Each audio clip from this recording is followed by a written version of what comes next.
पूजेच्या वेळी बायकोने नवऱ्याला विचारलं, ऐका हो, तुम्हाला आरती लक्षात आहे ना?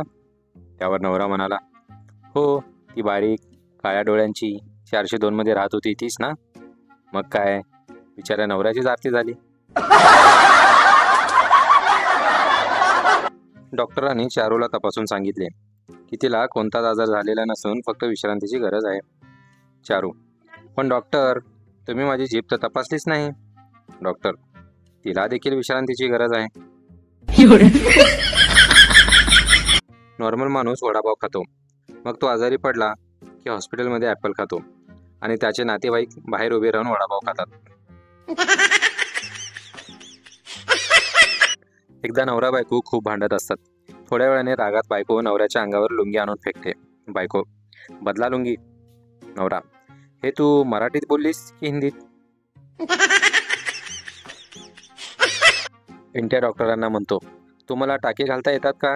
डॉक्टर, हो येतात की. कशाला घालायचे आहेत? पिंट्या, ही बघा चप्पल, तिचं बटन तुटलं आहे, जरा ठीक करून द्या बरं. जावई सासऱ्यांना फोनवर, तुमची मुलगी माझ्याकडून घरातील सर्व कामे करून घेते, तिला समजावून सांगा. सासरा, जावई बापू ठेवा फोन, माझी भांडी घासून झाली की सांगतो तिला समजावून, आता हात ओले आहेत.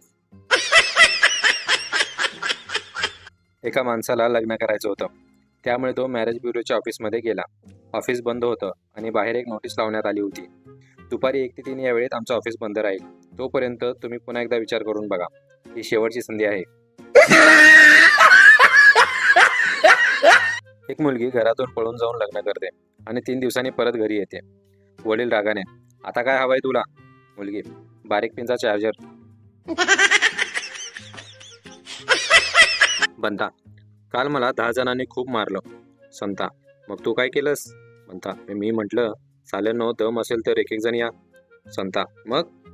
बंता, मग काय, साल्याने एकेकाने येऊन परत मारलं.